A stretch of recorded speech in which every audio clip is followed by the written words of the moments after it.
आपकी पसंद बनूं, इसलिए मुझे आपकी गुरु भगवान हर चीज पसंद है। मैं आत्मा फिर देह विचार में ना जाऊं। आप मेरी संभाल करना, जड़ चेतन की आशीष पाऊं। निष्काम भाव से सेवा करूं, निष्काम प्रेम करूं और आपकी आशीष से मैं करके भूल जाऊं कि करने वाले आप सतगुरु, मैं करने वाला नहीं हूँ। सदा मुस्कुराऊं और सभी के गुणगान करूं। मैं आत्मा आपके सुंदर जगत में सैर करने जा रही हूँ, किंतु जगत मुझ में प्रवेश न करे। आप मुझ पर कृपा करें, आप मुझ पर कृपा करें। हरिओम।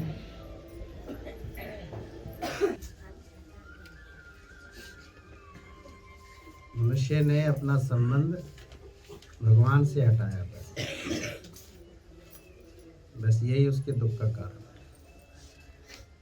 और मैं मेरे जगत में वो फंस गया। काम, क्रोध, लोभ, मोह, अहंकार। जैसे छोटे बच्चे को कई बार माता पिता कहते हैं कि बाहर हाबू है, तो डर जाता है, बाहर नहीं जाना। लेकिन जब वो बड़ा हो जाता है तब उसके माँ बाप बोले बाहर हाबू है, तो वो मानेगा? इसी प्रकार जब तक ये संसार वाले हमें बताते रहते हैं ये दुख है, ये तकलीफ है, ये परेशानी है, मनुष्य मानता रहता है।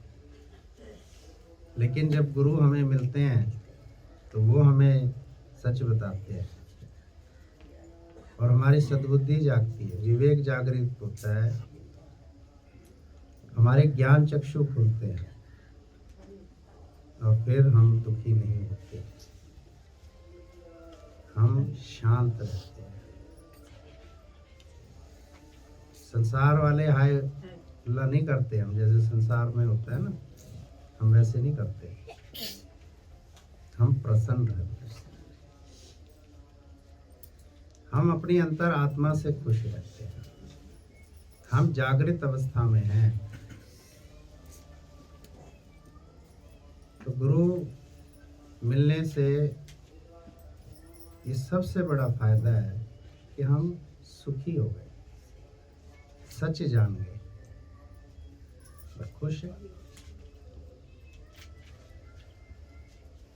वास्तव में हम देखने लग रहे हैं, सुनने लगते हैं, बोलने लगते हैं, चलने लगते हैं, सोचने विचारने लगते हैं, कुछ करते हैं हम यहाँ पे।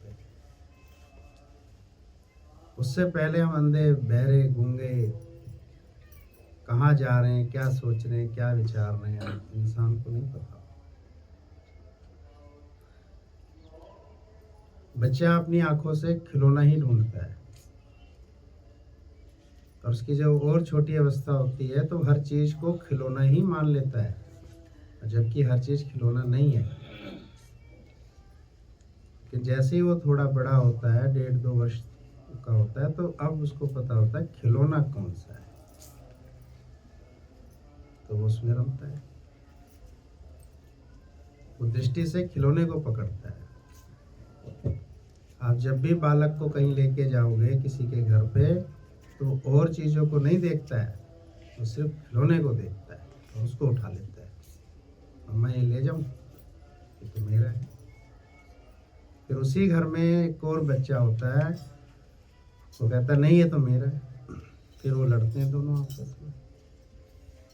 उसकी दृष्टि में खिलौना सत्य है, लेकिन वही बालक जब युवा अवस्था में जब उस घर में जाता है तो वो फिर खिलौना नहीं देखता है। इसी प्रकार जब मनुष्य साथ संगत में आता है तो वो जाग जाता है। वो फिर ये मेरा तेरा, छोटा बड़ा, भेदभाव, जात पात, लेन देन, अमीरी गरीबी नहीं देखता। वो सिर्फ और सिर्फ भगवान देखता है, गुरु देखता है, क्योंकि वो जाग गया है वास्तव में। अब आप सब जाग गए हो। अब जो आपके साथ रहते हैं या मिलते हैं आपको, वो तरह तरह की बात करते हैं। देखना ये कैसे जा रही है, देखना वो कैसे आ रहा है, देखना ये फलाने पे देखो क्या हो रहा है। लेकिन आपको नहीं दिख रहा है, पर उनको तो दिख रहा है ना। आपको क्यों नहीं दिख रहा है? क्योंकि आप जाग गए। अब आप ना देह देखते हो, ना नाम देखते हो, ना जाति देखते हो, ना रूप देखते हो, ना कर्म देखते हो, ना स्वभाव देखते हो। आप सिर्फ आत्मा ही आत्मा देखते हो। लेकिन जब तक साथ संगत में नहीं आए थे तब तक ये नहीं देख सकते। सामने अक्षर लिखे हुए हैं, लेकिन अगर विद्या नहीं है तो नहीं उसको पढ़ पाता है। तो इसका अर्थ ये नहीं है कि वहां पे कुछ लिखा हुआ नहीं है। अगर हम भगवान नहीं देख रहे हैं तो इसका अर्थ ये नहीं है कि भगवान है ही नहीं। हमें देखने का अभ्यास नहीं आ रहा है। घर में भी हो जाता है, ये मेरे हिसाब से नहीं चल रहा है, ये मेरा कहना नहीं मान रहा है। कारण हम अपना स्वार्थ देख रहे हैं, मोह देख रहे हैं, लोभ देख रहे हैं, अपनी इच्छाएं देख रहे हैं। फिर हम भगवान कहाँ से देखेंगे? भगवान देखने के लिए तो हमें अपना अहम मारना पड़ेगा, कर्ता भाव मारना पड़ेगा, जीव भाव मारना पड़ेगा। सब कुछ देखना आसान है इस धरती पे। हमने ये देखा, हमने वो देखा, लेकिन भगवान देखना एक भक्त का काम। वास्तव में आँख वाला तो भगत है, बाकी सब बिना आँख के घूमे। अभी तक सिर्फ धन दौलत, कुटुंब कबीले, रिश्ते नाते यही देखे ना। लेकिन भगवान जब देखेंगे, जब हम जाग जाए, तो उस दिन हम वास्तव में देखते हैं। जिस दिन हम अपनी स्त्री में आत्मा देख लेंगे, हम मुक्त हो जाएंगे।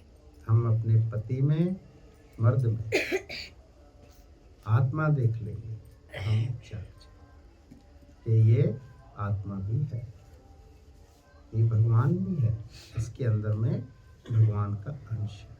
मुझे इस पे गुस्सा नहीं करना, मुझे इससे झगड़ा नहीं करना, मुझे इससे कलह कलेश नहीं करना, नहीं तो फिर से बंधन बनेगा।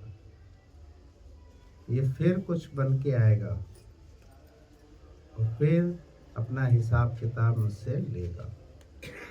तो अभी क्यों नहीं बराबर करूं? बहुत आसान तरीका है मुक्त होने का। अरे जब चाबी है तो ताला तोड़ने की क्या आवश्यकता है? चाबी लगाना सीखो, युक्ति से काम लो ना। तरीके से काम लो, विचार से काम लो। जो घर गृहस्थी, बालक, बच्चे, रिश्ते नाते मिले हैं, ये हमारी इच्छा से नहीं मिले हैं। ये सब ईश्वर की इच्छा, हमारे कर्म, हमारा भाग्य है।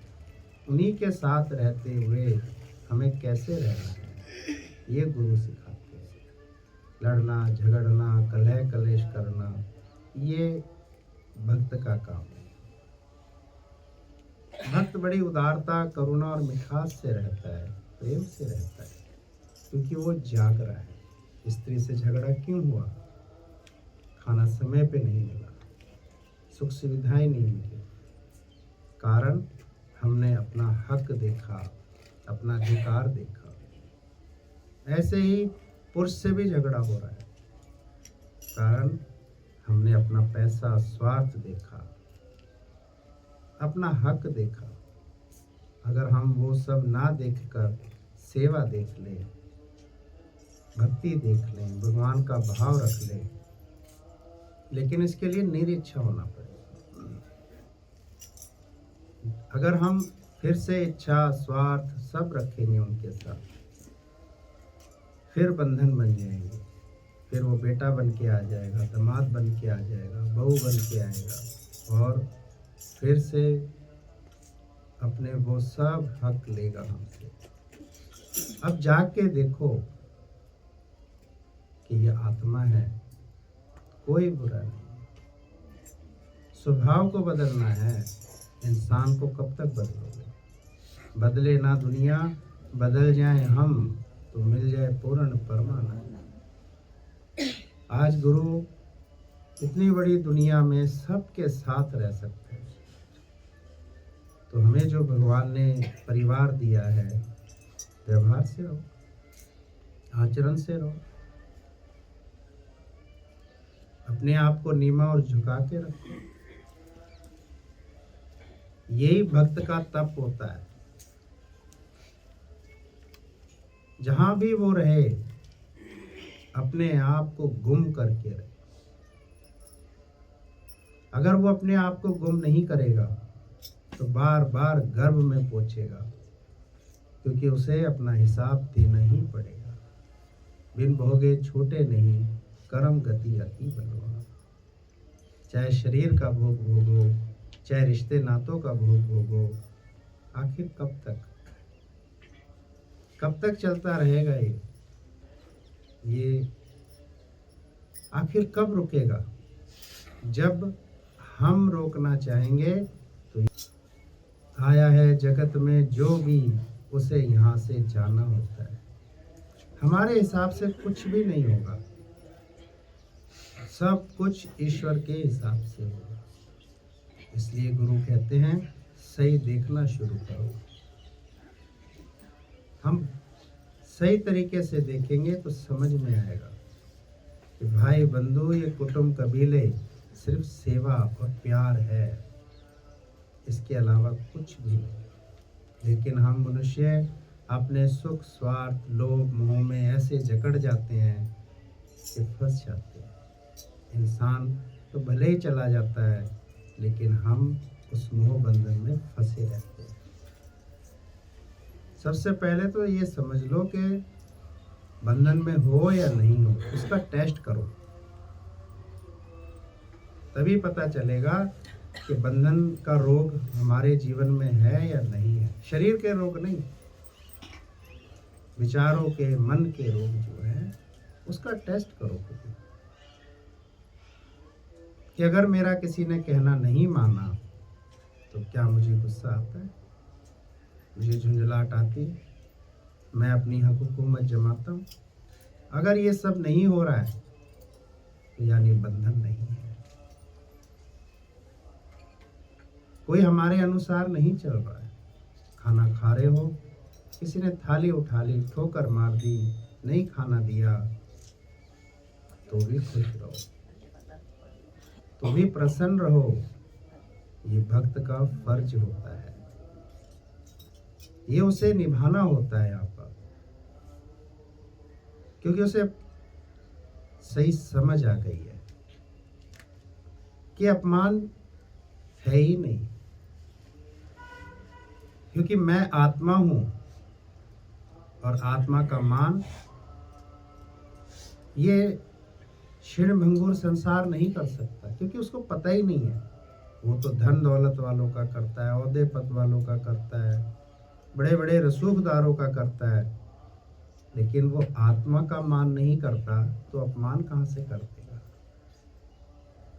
आत्मा का तो मान एक भक्त करता है, क्योंकि वो जाग गया है, सही समझ आ गई है, तो किसका मान करता है।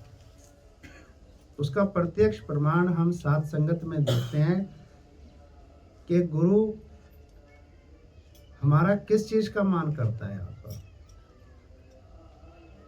शरीर, जाति, धन, यौवन, उससे भी बड़ी इज्जत देता है हमको। वो हमें भगवान मानता है। वो हमारे प्रति अपना स्नेह और करुणा और मिठास रखता है, सब कुछ सर माथे पे रखता है, सबके प्रति स्नेह और भावना रखता है,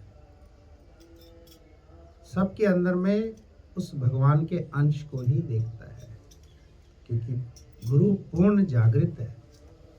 और इसी चीज का अभ्यास वो हम सबको बोलता है, यही अभ्यास करो, भगवान देखो, आत्मा करके देखो। कोई गुण है उसमें जिसे देखकर हम गुणातीत हो सकते हैं। भेदभाव, मतभेद, छोटा बड़ा लाभ नहीं करता है। इसलिए दादा भगवान ने कहा कि अगर यहाँ कुछ देखना ही है तो भगवान करके देखो। क्या वास्तव में मैं इन कानों से सुनने लगा हूं? हर एक को भजन कीर्तन नहीं आते हैं लगते हैं, लेकिन वास्तव में किसको कहा गया है कि ये सुनता है? जो भक्त होता है वो ही सुनता है। वो बहरा नहीं है, बहरा संसार हो गया है। उसे निंदा, चुगली, कलह, कलेश ही अच्छे लगते हैं। अब हमें भजन कीर्तन करते हैं। सद्बुद्धि जाग गई, सुखी हो गई, पैरों से, हाथ पैरों से, शरीर से स्वस्थ हो गए, इसलिए हर समय खुश रहते। सच्चा रिश्ता, नाता, संबंध समझ आ गया। क्या करना था, नहीं करना था, सब आ गया समझ, क्योंकि हम जान गए हैं कि हम कौन हैं। हम कुछ भी नहीं है। करण करावन आपे आप, मानुष के कुछ नहीं है। हम सोचते हम इतनी सेवा कर रहे हैं, हम इतना काम कर रहे हैं। शक्ति किसकी है? कर कौन रहा है? करा कौन रहा है? ले कौन रहा है? जिसका हिसाब है। अब रोए और पछताए तो क्या हो? ये सब पहले सोच विचार करो। पहले मनुष्य सोच विचार नहीं करता, इसलिए वो दुख होता है, उसको परेशानियां लगती, क्योंकि उसने एक दुख की परिभाषा समझ ली यहाँ रहते रहते कि ये सब दुख हैं, ये सब सुख हैं। लेकिन जब वो आध्यात्मिक रास्ते पर आता है, गुरु के पास आता है, साथ संगत में आता है, तो पता चलता है ये वास्तव में दुख और सुख है। सबसे बड़ी हानि अपने समय की बर्बादी करते हैं। सोच विचार दृष्टिकोण सब गए, जो जोड़ा सब हाथ से गया। क्या रह गया मनुष्य के पास? कुछ नहीं है उसके पास। दुनिया कहती है जब जाता है तो खाली हाथ जाता है।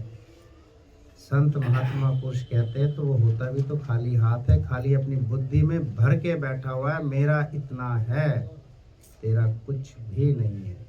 जो शरीर साथ में है ये भी तेरा नहीं है, ये भी चल रहा है प्रकृति के हिसाब से। लेकिन हम अहमता ममता कर्ता में, इस अनित्य सुख और दुख में अपने आप को विचलित करते रहते हैं और अपने समय को गवाते रहते हैं।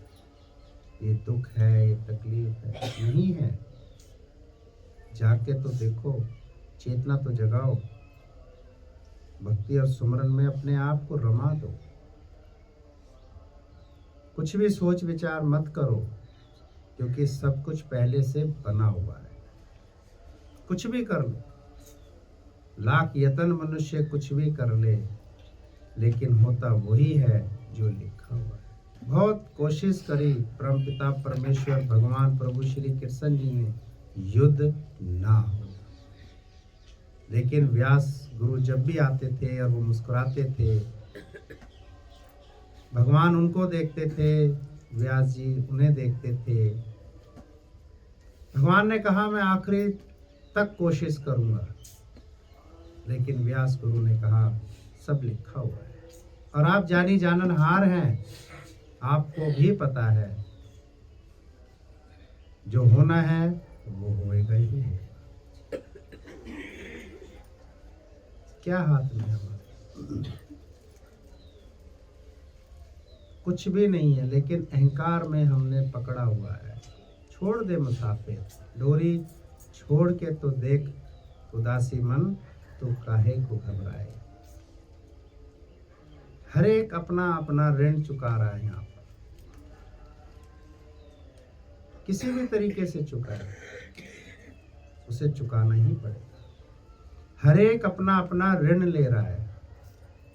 उस पुरुष और स्त्री को नहीं पता कि अब एक बालक आने वाला है और वो उनसे कितना ऋण ले रहा है अपना। कहां से आया वो? उन्हीं के शरीर में खून में था वो, और वही खून की बूंद एक बालक बनके आज उनसे अपना ऋण ले रही है। कुछ नहीं है मनुष्य के हाथ, सब कुछ उसे करना पड़ेगा जो जो लिखा हुआ है। लाख यतन मनुष्य कर ले, वो कहां तक भागेगा? मृत्यु इसका समाधान नहीं है। मनुष्य सोचता है कि मृत्यु हो जाएगी तो समाधान हो जाएगा। जिसने अब पैदा किया वो फिर भी पैदा कर देगा, लेकिन क्या उसने अपना ऋण चुकाया? सबसे बड़ा ऋण तो भगवान का है हमारे ऊपर, जिसने हमें बनाया है। बताओ कोई ऐसी मशीन है जिसमें हम ये बूंद डाल दें और मनुष्य बन गया? कोई ऐसी मशीन है या अनाज डाल दो खून बन गया? नहीं बन सकता। भगवान बनाते हैं। भगवान दयालु और कृपालु है, वो मेहरबान है, लेकिन मनुष्य ने कभी उसके साथ अपना रिश्ता जोड़ा ही नहीं।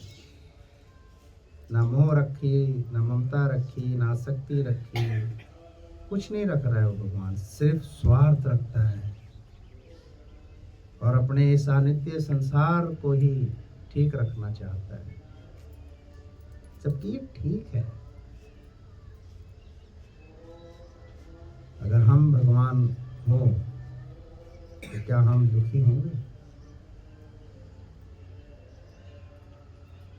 नहीं होंगे ना। इसलिए गुरु कहते हैं कि तुम भगवान हो, क्यों दुखी हो? ये सब तुमने नहीं लिखा है, ये लिखा हुआ आया हुआ है और हमें चलना ही होगा। ज्ञानी चलेगा हंस के मुस्कुरा के, जैसे कुछ हो ही नहीं रहा है। अज्ञानी चलेगा रोते धोते बिलखते परेशान होते, क्योंकि उसके पास ज्ञान नहीं है, वो जागृत नहीं है और मुख से दुख तकलीफ की बात करता है। और जब ज्ञान आता है तो मुख से श्री कृष्ण की ही बात करेगा, गुरु की बात करेगा, साथ संगत की बात करेगा, भजन और कीर्तन और प्रवचन ही करेगा, क्योंकि उसको पता है कि ये मुख किस उपयोग में लेना है। वास्तव में वो उस दिन बोलना शुरू होता है। ये माया की, जगत की, संसार की बातें जब तक बोल रहा है तो उसने अभी बोलना शुरू नहीं किया। बालक छोटे छोटे चीजों को पापा पापा कर रहा है, तो क्या वो पापा है? पड़ोसन पूछती है क्या बात है, अभी तक इसने बोलना शुरू नहीं किया? बोला पापा बोलता है। इतना बड़ा हो गया अभी भी ये सब करता है। सब समझाओ इसको, ये पापा नहीं है, ये मशीन है, ये पंखा है, ये सामान है, ये कूलर है। फिर उसको एक इंसान दिखाते हैं, बोला सिर्फ ये पापा है बेटा, बाकी ये सब अलग अलग से। ऐसे ही गुरु हमारे जीवन में आते हैं और ये कहते हैं कि सब अनित्य है, भगवान ही सत्य है, और उस सत्य से रिश्ता रखो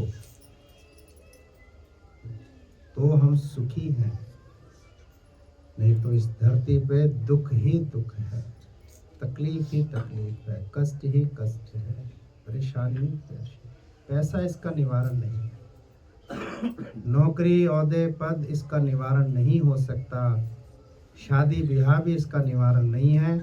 इसका निवारण ज्ञान करेगा। जब हम ज्ञान में आएंगे तो हम समझेंगे कि वास्तविक सुख क्या है, वास्तविक आनंद क्या है, वास्तव में हमारा रिश्ता किससे है, घनिष्ठ रिश्ता किससे रखना। ये सिर्फ कुछ समय की जिम्मेदारियां थी। किसी में अपार पैसा आया, संसार ने कहा ये अमीर हो गया, संत ने कहा ये सिर्फ और सिर्फ चौकीदार हो गया। ये सिर्फ एक जिम्मेदारी निभाएगा, खाएगा पहनेगा तो उतना ही जितना इसके हिसाब में लिखा हो। जब पैसा चला जाता है तो संसार कहता है कि ये गरीब हो गया, संत मुस्कुरा के कहता है कि सिर्फ जिम्मेदारी गई, ये आजाद हो गया है। विचारों का फर्क है, संसार वही है, वही है। शुक्नी ने दुर्योधन को कहा, भांजे हमारा आधा राज्य चला गया।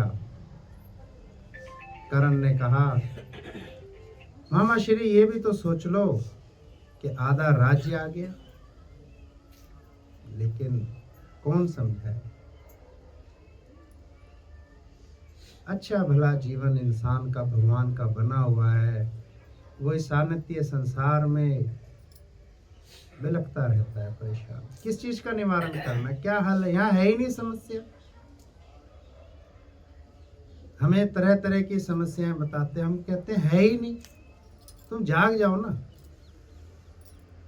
अच्छे से सुनना शुरू करो, अच्छे से बोलना शुरू करो। समस्या हो तो मैं समाधान बताऊं, समस्या है ही नहीं, बस समझ की बात है। तेरे हिस्से में सिर्फ सेवा है, भक्ति भाव से करता है। तू क्यों सोच रहा है कि मैं कर रहा हूं, ऐसा क्यों हो रहा है? कुछ भी नहीं हो रहा है, सब कुछ खेल चल रहा है। उस खेल के पक्के खिलाड़ी हो तो उस खेल का आनंद ले सकते हो, और कच्चे खिलाड़ी हो तो उस खेल का रोना धोना ले सकते हो। हर हाल में खुश रहना सीखो, यही भक्त की पहचान है। इसी को सच्चा सत्संगी कहते हैं।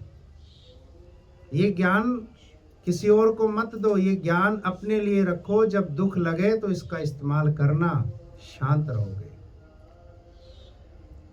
ये दूसरों को देने के लिए नहीं होता है, ये अपने लिए होता है कि किस लिए दुखी हो रहे हो। उस ज्ञान का उपयोग करो। जब उस ज्ञान का हम उपयोग करेंगे तो समझ जाएंगे कि दुखी होना मेरा धर्म नहीं है। हे अर्जुन, शोक मत कर, अशोक होके रहे। जो कुछ भी हो रहा है वो सब मेरी इच्छा से हो रहा है। इन सब का मरना निश्चिंत है। तो सिर्फ वही कर जो मैं कह रहा हूं। इसी प्रकार आज गुरु कृष्ण बन के आते हैं और हम सबको कहते हैं प्यार करो, सेवा करो, मान सम्मान करो, इज्जत करो। बस यही हमारा धर्म है। ये हो और ये ना हो, ऐसा क्यों हो रहा है? ऐसा नहीं होना चाहिए था।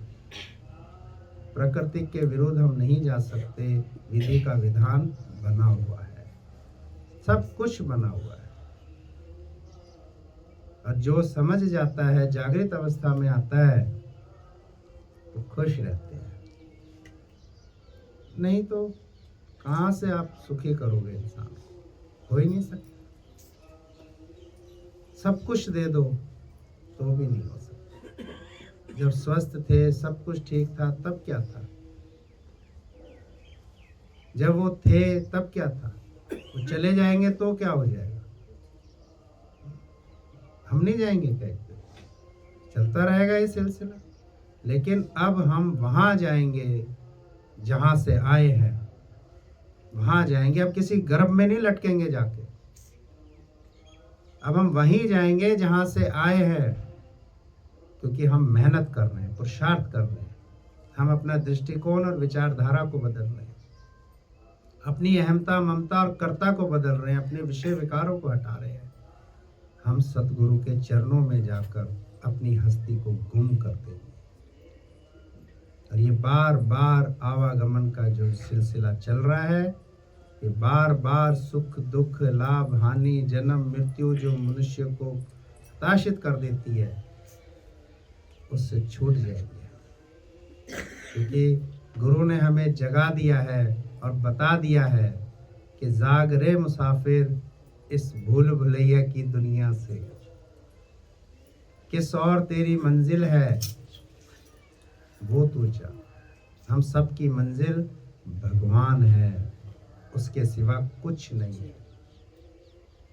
जब ये समझ जाएंगे तो हम हमेशा खुश रहेंगे। जो इस धरती पर खुश रहता है भक्ति और सुमरन और सत्संग से और ये लिखा हुआ लेख से और रजा में राजी रहता है, भगवान उसको पसंद करते हैं। और वो कहते हैं कि यही सच्चा विजेता है, जो मेरी इस माया से छूटकर मेरे पास आया है, जिसने सिर्फ और सिर्फ मुझे सत्य समझा और सारी माया को असत्य समझकर मेरी भक्ति में रमा रहा है।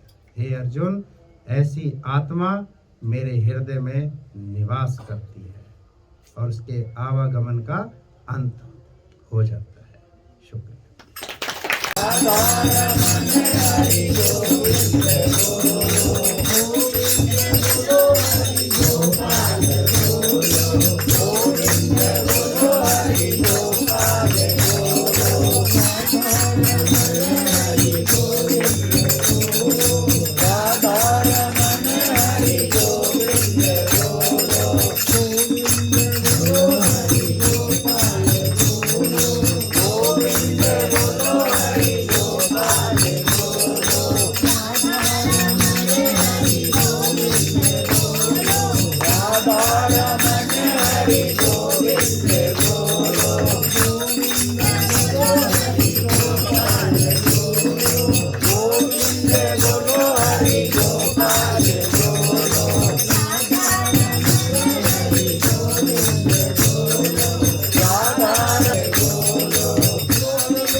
सच्चिदानंद रूपाय विश्व उत्पत्त्यादि हेतवे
कुछ क्षणों की झांकी। दाता भगवान इस धरती पर अवतरित हुए और साधारण रूप में आकर जन्मों के भटके लोगों को ज्ञान का आश्रम देकर जीवन का सत्मार्ग दिखाया। हम सब के लिए ये सौभाग्य किंचित भिखारी को ज्ञान का दान देकर हर प्रथमुष दादा भगवान ने सबका जीवन ही बदल दिया। वह जुआ कहाँ से लाऊं जिससे करूं मैं शुक्रिया। पहले ही दिन ऐसे आत्मीयता से मिले, अपनेपन से मिले कि लगा ही नहीं कि आज हम नए मिले हैं। दादा भगवान आंखें मूंदे हुए शांत रूप से अमृत वाणी का रस प्रेमियों को पिला रहे थे तो मेरे मन में शंका उत्पन्न हुई और शंका समाधान करने का मन हुआ तो क्या है, क्या कोई शंका हुई तो मुझे बीच में रोककर पूछना। मैं हैरान हो गई कि इन्होंने मेरे अंदर की बात कैसे जान ली। फिर दादा भगवान ने ग्रंथ साहिब की वाणी का उदाहरण देकर पंक्ति सुनाकर मेरी शंका का समाधान किया। तो अंदर में 4 दिन के बाद जब फिर मिले तो पूछा, हम तुम्हारे साथ में थे या नहीं? तो एकदम याद आया कि हाँ, हरदम मेरे साथ सामने ही खड़े थे। जब बच्चों पर जोश में आकर हाथ उठाते